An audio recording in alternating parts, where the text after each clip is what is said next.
Hey guys. Hi friends. Welcome back to Where Are We Growing? Oh my god! we didn't plan that. That was just really fabulous. We're synergy. This is going to be an interesting one. Off to a great start. My name is Nicole. And I'm Brandon. You might know us from Planty Talk or whatever. We're just two plant people. Yeah. Did you see I changed our Instagram bio? I didn't, but I'm sure it's much better than... Oh, wait, I did. Wait, no. It's like... Did you update it again? I don't know. I change it all the time. I kind of feel spicy today. I'm just going to go change everything up on Brandon. I know you did the sprouting May 2021. Oh, yeah, but we already sprouted, so I changed it. I did not see it. Just two confused plant friends. Cute. I thought you were going to read it out loud, but dead air. Well, should we conclude the nonsense and talk about what are we talking about this week? We're talking about newbie plant parent things.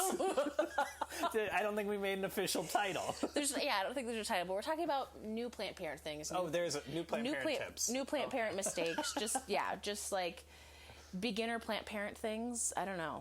Just, talking about getting into plants. Foundational things, like just beginner knowledge and just kind of covering the bases. And I think that's something that we don't really think about because of, like, so many of our followers are, like, new plant people who, like, look to us for advice. And, like, they're not, like, necessarily the people who are, like, commenting, who are, like, friends with, but that's, like, a majority of these people, which I think is... I do get a request once in a while, like, beginner plant tips. And I'm like, I don't really, like, sit down and, like, talk about the basics and things that I would consider to be really obvious and assume that people already know. But based on, like, the questions that we get in our DMs and stuff, it's obvious that there's some fundamental things that people are missing. But we missed that, too. We obviously messed up on our little growth journey as plant parents, and you live and you learn. But hopefully we can kind of help alleviate some of those mistakes or prevent them from happening.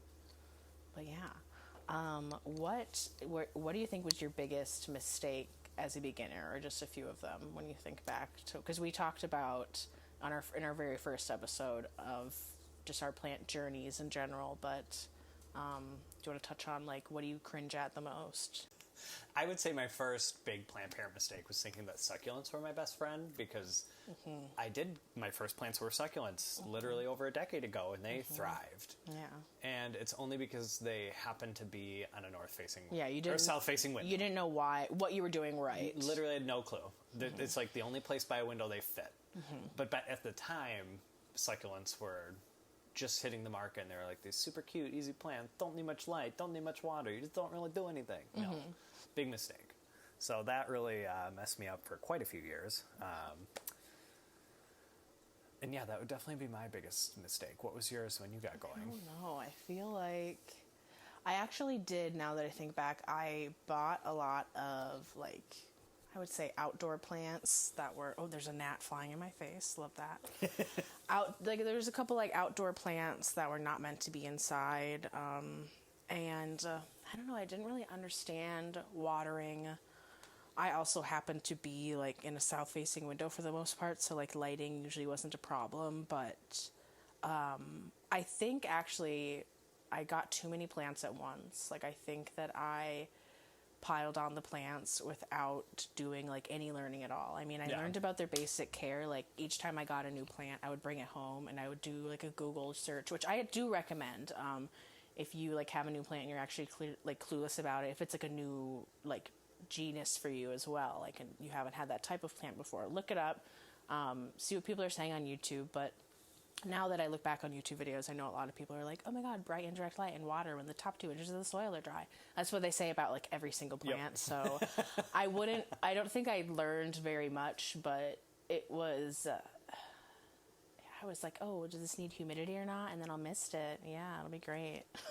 You really just have to, like, learn all that by you yourself. Just have to, and there's certain mistakes that you have to make. But also, I think that there also still wasn't that much houseplant information out there yet. I watched, like, a couple people on YouTube, but it was still, even when I watch them now, I'm like, as a person who's out there putting out plant content, I'll watch these people now, and I'm like, oh, I wouldn't really give that advice, you know? So, so look things up, but also look for someone who's kind of giving you an in-depth explanation.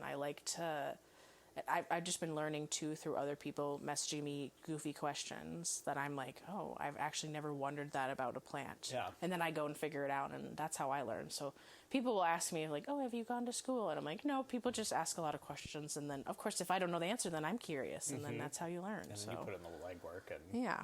And then, a lot of people, we were just talking about this before we started recording, that people message us, and a simple Google search is all we need. I literally think I hear my cat banging around in the bathroom right now, in case you're wondering what that is, Brandon.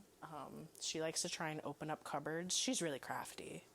Not much gets past her. very sly kitty. Yeah, she's nuts. But, yeah, usually a simple Google search can solve your problem. But we love chatting with you as well. Yeah, If you want to ask. It is really fun, getting the fresh insight as compared to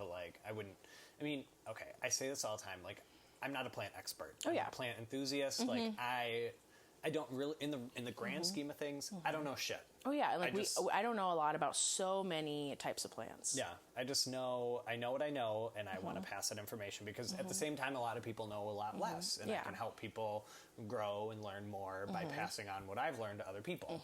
But do I know in the grand scheme of things a lot? No, I know very little about plants. And it's just what's worked for us. Like, there's certain things that we do that I'm sure a lot of people would disagree with or whatever. I don't know. Controversial plant tips. Ooh, that'd be a fun one. Get juicy. Well, should we let's talk about if you're a new plant parent, like really, really new, like super clueless, don't even really know the names of plants. What plants should you go get? Like new person, what do we think we'd be giving them?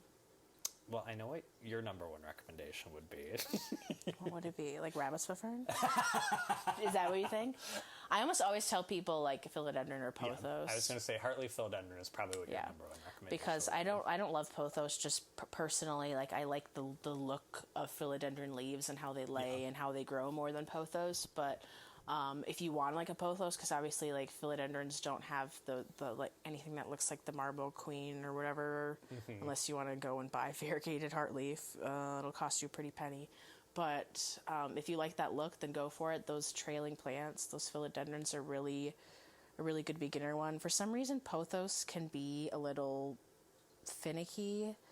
Like they are like in theory an easy plant, but I don't know what it is. Sometimes people just have problems with them, problems propagating them. They can kind of be a mystery, like die for no reason. Yeah, I've actually noticed that because even my big one that I had for years and years and years, I just never repotted it, didn't touch it. Ever since I've repotted it, it's like everything I do is a roll of the dice. Like it could be good, it could be bad. Maybe it wants water, maybe it doesn't. Maybe like I let mine die off, and I think because I was like, you know what, I'm done with the pothos, because this actually was one that I had for, oh my god, I had it for a while. I can't believe it made it here, because I had that pothos at my mom's, and then it made it to my other apartment, and then it made it all the way here, and it died around the same time that I got mealybugs on a plant right next to it. So I'm wondering if they started with the pothos and then made their way over to the philodendron. That's what I'm thinking. But anyways, so I would recommend Hartley philodendron or like a Brazil philodendron if, you're looking for something fun and trailing. And I know that when people are like, oh, what type of plant is it? I mean, there's so many plants. So it's like, what look, did you just crack your toes without even touching them? That was my ankle. Oh my God. Oh my God. So if you listen to our last episode, we're cracking toes again, I guess. This is going to be an ongoing thing. You'll never stop hearing the cracks. But there's so many different like looks of like plants, I mean, like ferns look so different. It's just a preference. Like for me, it's like ferns. I don't know what it is. They're just super busy. They give me anxiety. Just looking at them, they're just. What about like I mean, so is like a croton or like what about like a polka dot plant? That's really like in your face. I like the idea. You like busy leaves, but not busy like fluffy, bushy texture. Yes. Like I love the looks of crotons' colors, but I don't know. I'm just very weird about what strikes joy in me and what doesn't. Yes, you have a wide variety of plants. Yeah. Like you have so many. Oh, hi, kitty. You have so many Marantas. I was going to say prayer plant. I do love my Marantas. Yes, you love those. And now I actually think about you every time I have mine, because I have mine actually in my pot that I got from you. No. So, yeah, it looks perfect. But, so beginner plants, Brazil or Heartleaf philodendron. Honestly, if you're wanting to try, I'm going to get into it. If you're wanting to try a fern, ferns can traditionally be difficult because they require usually extra humidity and they require a little bit more consistent watering. They don't like to dry out, right? Yeah, usually they're good outdoor plants for it's a beginners, good fun but not outdoor. necessarily good indoor plant for beginners. Scary. And I have a plant that I love called the rabbit's foot fern. Many of you out there listening probably already have one. If you're listening because you know me or whatever. But I love this plant because you can let it dry out. It's not finicky about humidity. It doesn't need like super bright light. It's a really more easygoing fern. If you're wanting to try out a fern, rabbit's foot fern. However, it does have fuzzy rhizomes that resemble tarantula legs. So if that's not your jam, I personally love them. They're cute. They're harmless. They just are fuzzy. So when they're taken care of well, they look like rabbit's foots, but then they get real spidery if you're not taking care of them. Yeah, they can look kind of funny because they'll grow on the outside of the pot. Then eventually, when it's like really mature, it can like basically hang on to the pot itself. I have had 2 of mine fall from great heights, and they made it on the floor and they looked beautiful because the rhizomes were hanging onto the pot. It's great. But other beginner plants, I don't know if I would recommend. I don't know. What else do you think? Well, I feel like people have pretty good luck with syngoniums.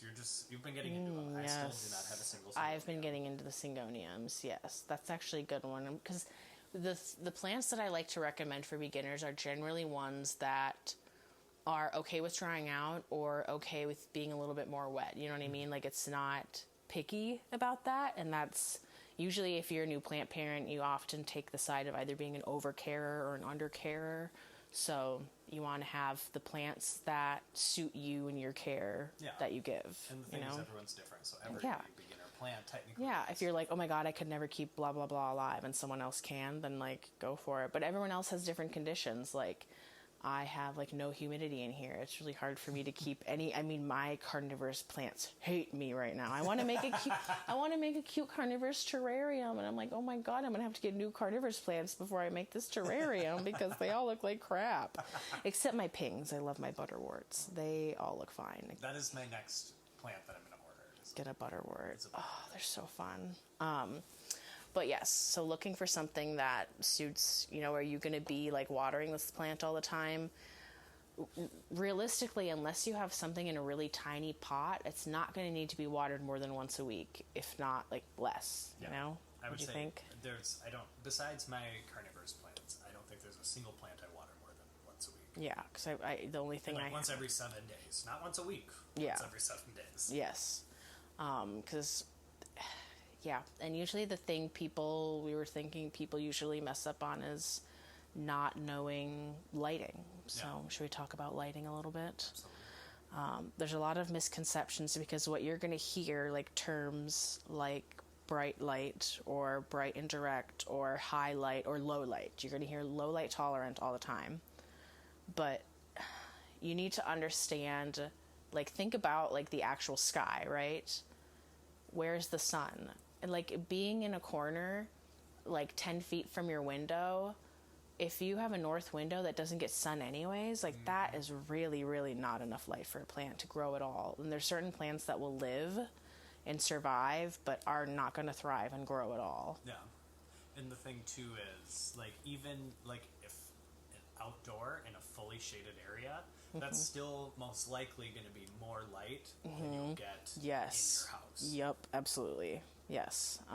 Bright and direct, there's a wide range, and I think we're going to do a week where we probably just touch on lighting in general, but the range of bright and direct light varies completely depending on, like, obviously what time of day it is, which direction your window is facing to, and whether, because some people will say like, oh, like a west or east window would be great. Whenever I hear that, like, I'm like, okay, if you have a building blocking, like me, if you have a building blocking everything pretty much, or a giant tree, that could block any and all sunlight from getting in. And then you basically, like, I basically have the light of a north-facing window. It's depressing. So, figure out your light, like, look at the sky from, the perspective of where you're thinking of putting a plant. How much light is actually coming in there, And some plants can actually really, this is, like, controversial, but a lot of plants are okay with direct light as well. Like, some people are like, oh, is this going to be too much light? A lot of times it's not enough. Yeah. When you think it's too much, it's sometimes not enough. I know it's scary to say that, because I know some plants can burn. Obviously, I've burnt more plants under my grow lights though than putting any. The only plant I've actually burned by putting it in a window was my aloe. Fun fact, was my aloe. Are you kidding me? Those things sucked. I had one for a really long time though, and it was doing fabulous until she got moved to. She was just sitting in an east window too, which you wouldn't think is very much light, but that's a pretty heavy direct light in the morning, and she was not used to direct light at all, so it was shocking, and she died.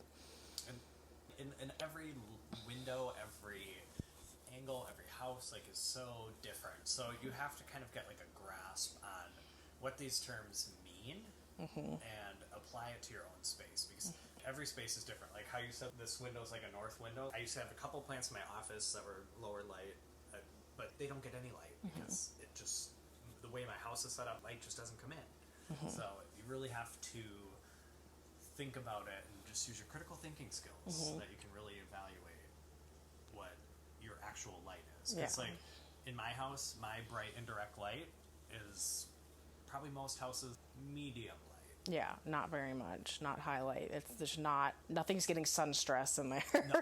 And sometimes the label is wrong. Something that says low light or low light tolerant, that it can really not be true at all. I don't understand labels. They just...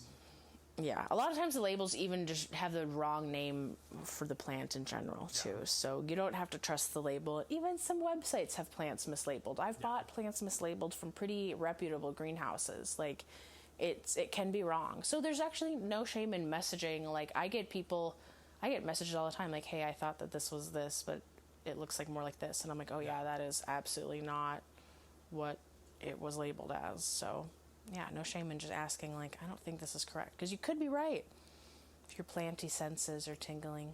And you may have struck gold. You may have gotten something that you didn't realize you got. Oh yeah, I know. I've actually, the plants that I've gotten mislabeled have always ended up being the, like, plant that would be more sought after, more desirable. I wouldn't be like more worth, like worth more, which worth is bullshit anyways. It's a plant.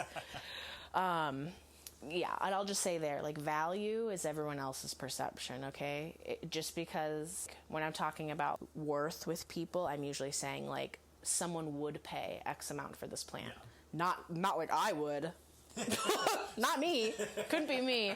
But someone would pay this much. Street value. Street value, yes. Oh, street value. I love that. Oh my gosh. Well, besides lighting problems, I think the other thing people really mess up with is watering. Yeah. Heavily. One or the other. You're usually not enough light, but then too much water. Absolutely. And a combination of that, when you're not giving a plant enough light and it's getting water all the time, leads to root rot a lot of the time. And this is why. I know people are like, what? So we're going to get, like, explainy. I'm getting really wordy. I feel like I'm talking too much, but interrupt me. Brandon's just like, I'm here learning. And I'm like, you're a part of this too. So a plant sitting in higher light will dry out faster, right? We know this. So obviously a plant sitting in lower light is going to dry out slower. Boom. Right? Easy peasy. Evaporation. Yes. We learned this in second grade. Yes, this is common knowledge.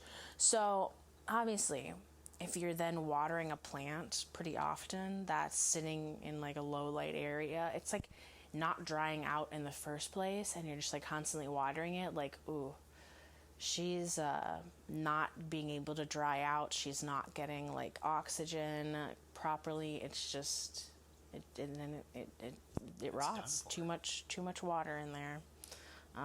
I don't know like the sciencey explanation behind all these things, but it's just like that is the common knowledge that I have to share, and that you should be thinking about when it comes to how often you're watering plants based on where they're sitting in your home, right? Yeah, and every plant is different, and every location is different. And your soil. Yeah, it's all interconnected, and that's one thing that beginner plant parents, I think, don't realize is they think like black and white.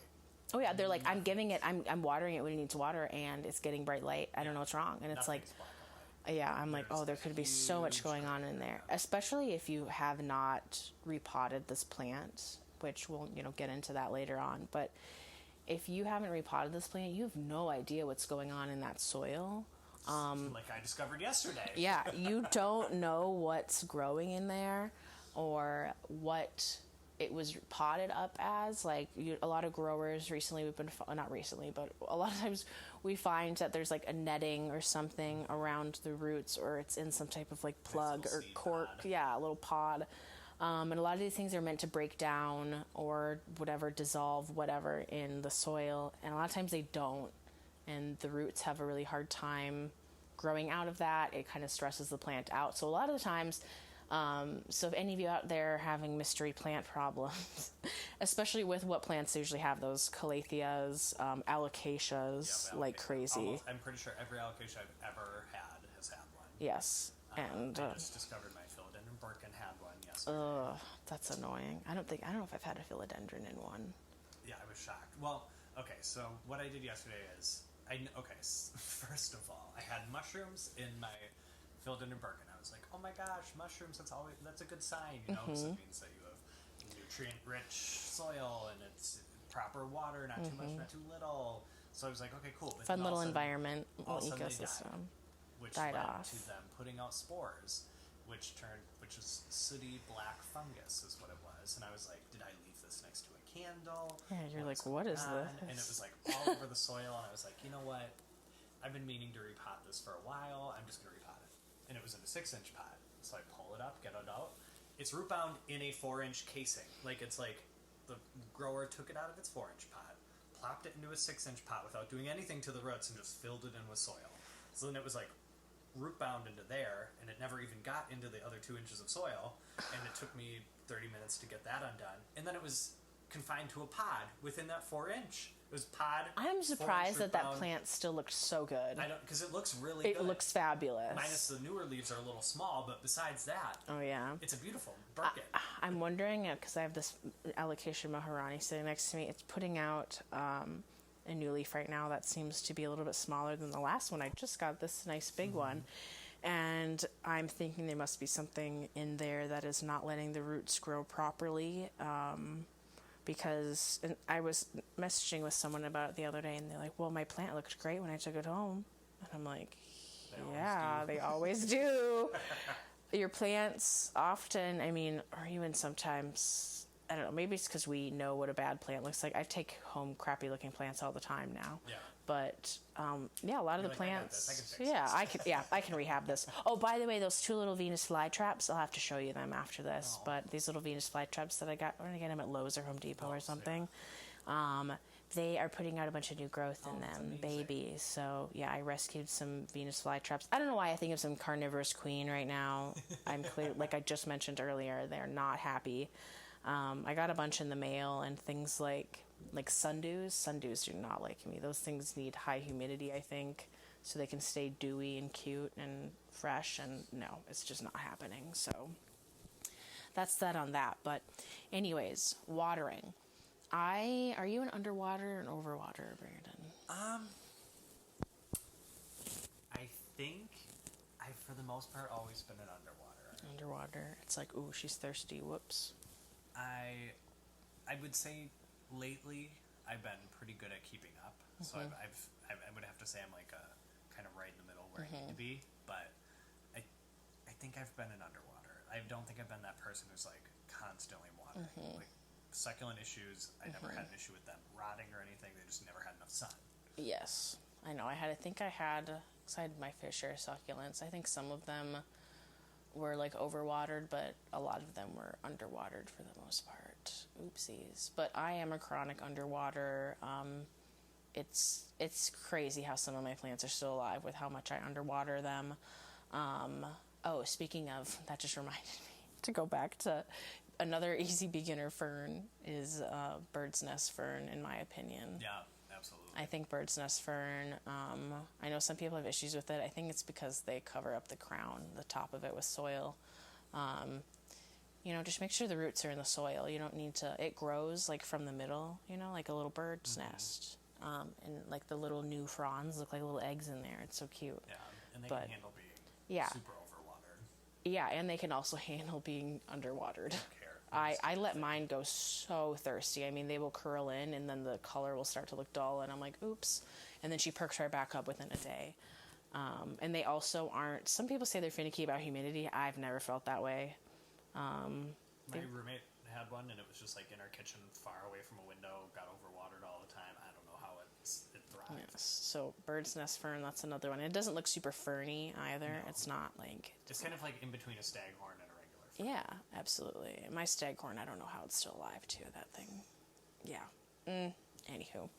But watering plants. When it comes to watering your plant, I don't know, it's just to me because I'm kind of picky and weird, but I like to poke a couple holes every once in a while or give the pot, if it's in a nursery pot, like a nice squeeze because I don't know, some newer plant, I made this mistake a lot as a new plant parent, is the soil will like solidify because I never aerated it. It didn't get broken up at all. Yes, hydrophobic. And when your plant isn't taking in water properly, and also when that happens, you're not going to be able to bottom water your plant when it's like that. It's not going to be able to soak up water in that condition. But you're not getting water, you're not getting oxygen either, and your plant's just slowly suffocating. Yeah, so every once in a while, give your, grab like a wooden, just a stick or a dowel or anything, just even a fork, I don't care. Just give it a good poke. Don't worry about smushing the roots. No, don't worry about the roots. A lot of people worry about that. It's not a big deal. It with the nursery pots too. If it's actually in like a plastic one, you can squeeze it too, and that'll sometimes break it up. And it'll just like make sure that everything in the center is getting water and oxygen, and it's not, because it'll all compact. Right, yeah, because a lot of people don't know this either, but cocoa coir or cocoa peat or whatever the heck that most soil is made out of. A lot of our plants just come in pure cocoa coir. Yeah. That stuff breaks down really, really fast and compacts really easily. So that, a recipe for disaster. So that's why people like to mix their own soil too, because that stuff, you're not getting good soil usually when you're cracky ankles. Yeah, don't stop. Oh my God, you're just like breaking bones constantly. Have you actually ever broken a bone? Never. Me neither. I've only had stitches once on my chin. I didn't get stitches ever. I was going to say I'm not clumsy, but I just think that's not true. I'm clumsy. But I just I don't put myself in situations where... I fear being hurt. Yes, I fear being hurt. I just don't put myself in situations where that would happen. Oh my God. If anyone heard that wonder if these crack. are showing up on our microphones. He's cracking ankles. What are we even talking about? We're talking about soil. Soil, yeah. Are we moving from watering plants into soil? So you don't have to worry about like soil as much as a new beginner plant parent, but I want you to like pay attention to how the soil looks different each time you buy a plant. There's like, you can see perlite in some and some not at all. None. Some not at all. Some of them have like some bark in there. Or maybe you see perlite, but actually it's styrofoam. Yes. Do people do that now? Is that a thing? My friend bought a bunch of plants from Menards, and it looked like they were because styrofoam has been used as a potting medium to add aeration, but it doesn't actually add aeration. Yeah. It's just I don't know, an old school thing that has been disproven, but people still do. No, thank you. Yeah, so just pay attention to how your soil's looking different. Poke at it when you're watering your plants. And the thing is too, I want you to think about when there's people are telling you to let the soil dry out for a couple inches, right? Some of your plants are in tiny pots, and some of them are in way big pots, you know? So 2 inches is going to be different, you know, for different sizes of plants, obviously, right? Like a small pot, when I like stick my finger in to feel the soil, I'll go like just beyond my first knuckle. But like a 6-inch, 8-inch pot, I'll stick my whole finger. Second. Yeah, I'm like, I want to make sure that is it actually needs water, because honestly, my biggest fear, I have a big fear of overwatering, because it is a lot harder to come back from that than underwatering, obviously, because usually like underwatering, sometimes you lose a couple leaves, okay? Yeah. Worst case scenario, unless you lose the whole plant, you really underwatered. You just let it go. But when you overwater a plant and it leads to actual like fungus or something, then you actually have to treat this plant. Maybe you actually have rot. Maybe you're going to have to actually repot it and like get in there with some hydrogen peroxide. And yeah, you don't want to have to do that. That's not fun. You have to propagate the entire plant. Yeah, what? That's not fun. Seems like a lot of work.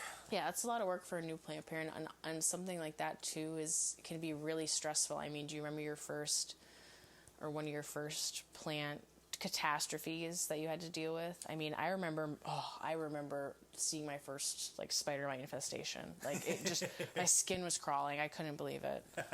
So something like a plant project like that can be really, really intimidating. It's daunting, and it really kind of like turns you off, because like when I had succulents before, they would just all die very slow, painful deaths, and I'd be like, okay, this was cool, never again. And then I ended up getting more, but it would drop off one by one, and then like it's just this little thing at the top. Like, I'll just chop off the top, put it in soil, it'll come back. No, if you don't have the right conditions, it's not going to come back. But I remember when me and my roommate had started getting bigger plants at our last place, they all just would slowly die. And I was like, what am I doing wrong? Oh my gosh. I'm like, I just spent $30 on a huge plant way before they were expensive like they are yeah. now. And I'd be like, I know, my expensive all plant my money died. gone. Oh my gosh. Yeah, little did we know we were getting ourselves into something really expensive. Planting can be really expensive, so we're going to have, I'm sure, a week where we talk about like money saving, whatever, because we do a lot of like upcycling and recycling of things for our hobby, and even like propagating plants and just, you know, reusing things. But yeah, soil in general, you know, you don't have to bring a plant home also and repot it right away. I think that's a huge misconception.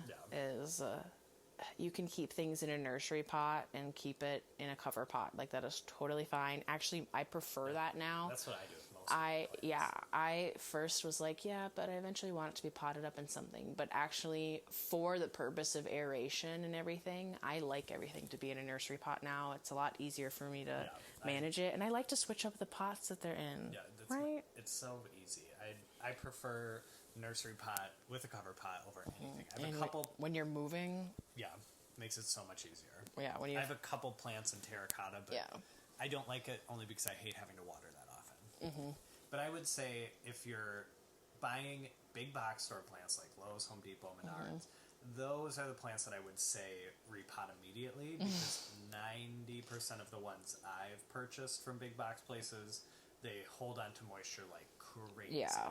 If you're feeling brave, we will talk in our next episode, you know, about repotting a little bit. But yeah, something from a big box store, it's just, even though it's a lot of times like a better deal, it comes with some risks, because you are more likely to have to do some maintenance on it, or you could be bringing home a pest. It's actually insane how many people spot pests at the stores. I'm really not good, because I trust the greenhouses. I'm really bad at looking when I'm at the big box stores of like making. When I got my alocasia poly last winter from Lowe's, they had a cart with the plants that they obviously put the plants on the cart. They like carted over to the plant area. There was a spider mite infection on the cart, like more than I've ever seen in my entire life. It was just like whole like chunks of web, and they are all just scooting around doing their thing. Ugh, yucky. Yeah, so that's why it's like, you know, go support your local garden center, and find some nice plants there. And a lot of times the people who work there will also be more knowledgeable, and you can actually ask them questions about plants that you're looking to buy. A lot of people, though, I'll warn you, have more experience in the outdoor stuff. So a lot of the people at these greenhouses don't know as much about houseplants, which I feel like is why there's so many houseplant people online, which is what we're here for, I guess. We're here to help. But yeah, if you ask me a gardening question, I don't know anything. So. Yeah, good luck. Someone asked me about their coleus. I was like, that's an outdoor plant, honey. I don't know anything about that. Oh, yeah, And she's like, absolutely. well, maybe that's why it's dying. And I was like, probably. Oh, yeah. Can you believe I tried to have eucalyptus last year? I had a pot of eucalyptus. Do you know how often I had to water it? I was watering that thing daily. It was watering it daily before, and it was growing a little bit, and eventually I just could not keep up with it. It was horrible. Yeah, that's why I don't have a garden. I can't water things every day or every other day. Yes. What do you think are some other misconceptions about plants or just, Planned Parenthood? I would say the biggest misconception that I think people have is that things are black and white. Like, if this is happening, this is the solution. If that's happening, this is the solution. And it's really more learning what works best for you, which I think people rely a little bit too heavily, like, on the tags that come in the plants or what they read online. Like, yeah, it's different for everyone. Yes. And I don't think people realize that. It's like, you just have to find what works for you. And Absolutely. finding things that you can relate to other people. So that's like things that have worked for me, I know aren't necessarily going to work for other people, but I want them to understand why it Yeah, worked for me. yeah. And this is like what I tried first, and this is why that didn't work, and whatever. Yeah, there's a lot of, I'm sure, weird things I do, and I'm like, yeah, I actually am going to stop doing that because it led to this, and I'm just too scared for that to happen again, so now I do it this way. So, yeah, everyone has their reasons for doing things. I will say, too, a weird, like mistake I think people do is potting things up in a ginormous pot. Yeah. A lot of things, I mean, I don't want to say a lot of things, but just like, I'll take monsteras, for example. They love being root bound. They thrive in a tiny pot. And they will often focus on root growth when you put them in a giant pot. When they're like, okay, like now I gotta like fill this up with roots and like try and find my way, and they're not really growing much. Yeah. And then that leads to then overwatering because there's so much soil in this giant pot, and it's not being, it's not not drying out completely. And I don't know, that's a big one that I think people miss and mess up with. And it's just like, you don't want to have to like size down in a pot, it's just like you shouldn't have to. You should just be, unless something terrible happened. yeah, Then... unless you have like half a plant, then you should size down. If most of your plant died off or something's going on, like you got bigger fish to fry. yeah. But I think with that, people think like bigger pot is better because plants in the wild, they just grow on the ground. Oh, There's no. something in the ground. Yeah. But that's a completely different growing condition than growing in your house. Oh, They're given absolutely. the resources and Yeah, they have the ground real naturally nutrients. drains, Yeah. and, like, all of this, it's a totally Yes, different... the ground is so different. I don't remember who posted about this. Someone shared something about how overwatering isn't exactly overwatering, because it is a lot about your soil and the conditions of the plant, because so many plants outside live in like bogs and like swampy areas, and like certain things that are actually really moist all the time. But because of the aeration they have and the way that it's set up, it's not going to create the fungus that, or the breeding ground for bacteria that you would create in a pot by overwatering a plant. But yeah, it's all different. So, I think also think about mimicking conditions compared to the greenhouse that they were in, right? Because when you hear like highlight for something, right? Like for example, the aloe that I killed, right? Yeah. It hasn't been sitting under highlight in this greenhouse, for example. It's under like a sheet, or what do they call those things? I don't know. It like it like stopped. It doesn't make the sun as bright. Whatever. I should know the term. Diffuser? Yeah. I don't. Sun sheet.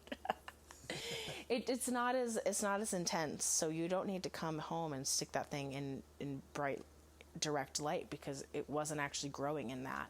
Even though like traditionally that plant is used to that condition, like your plant actually wasn't grown like that and isn't used to it. So just think about, what was it doing in the greenhouse when I picked it up? You know, where was it? Yeah. You just need to emulate their natural environment. Speaking of environments, it is almost 40 minutes, so the environment of this podcast is coming to an end.